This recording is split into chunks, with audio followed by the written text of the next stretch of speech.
Hi welcome back to cooking vlogs. ఈరోజు మనం cabbage పప్పు ఎలా తయారు చేసుకోవాలో చూద్దాము.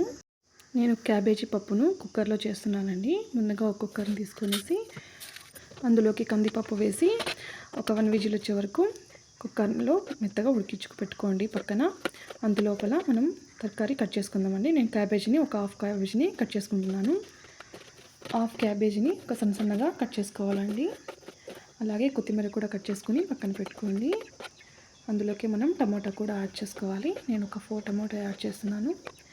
టమాటా కూడా కట్ చేసుకునేసి అలాగే ఆనియన్స్ కూడా కట్ చేసుకోవాలండి.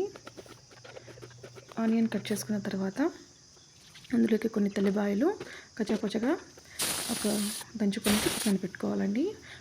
కుక్కర్ విజిల్ వచ్చిందండి. ఆ పప్పులోకి దాంట్లోకి మిర్చి కూడా యాడ్ చేసుకునేసి పసుపు ఇందాక కట్ చేసుకున్నామండి అన్నీ అందులోకి వేసేసుకొని అలాగే తగినంత ఉప్పు కొంచెం ధనియాల పొడి కూడా యాడ్ చేసుకోవాలండి. యాడ్ చేసుకుని కుక్కర్ మూత పెట్టేసి ఒక 2 విజిల్స్ వచ్చిన తర్వాత దించి వేసుకోండి పక్కనకి. విజిల్స్ మొత్తం ఆవిరి వెళ్ళాక తీసుకునేసి మనం పప్పుని బాగా మెత్తగా నూరి పెట్టుకోవాలండి. నేను ఇక్కడ పిల్లల కోసం కారం తినరనేసి నేను సైడ్కి తీసి పెట్టుకుంటున్నానండి. కొంచెం మిర్చి లేకుండా కొంచెం తీసి పెట్టుకొని పక్కనకి రుద్దుతున్నాను.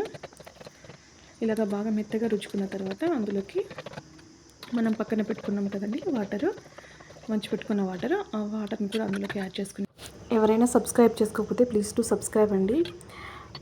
అలాగే ఒక లైక్ ఇచ్చి షేర్ చేయండి. థ్యాంక్ యూ ఫర్ వాచింగ్ అండి. మనం ఇలా తీసిపెట్టి పక్కన పెట్టుకున్నాం కదండి మొత్తం రుచుకొని ఇందులోకి మనం పోపు వేసుకోవాలండి.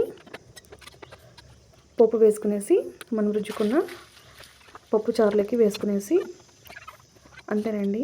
చాలా టేస్టీగా ఉంటుంది. ఒకసారి ట్రై చేసి చూడండి. క్యాబేజీ పప్పు రెడీ అండి. చాలా సింపుల్గా రెడీ అవుతుంది. Thank you for watching.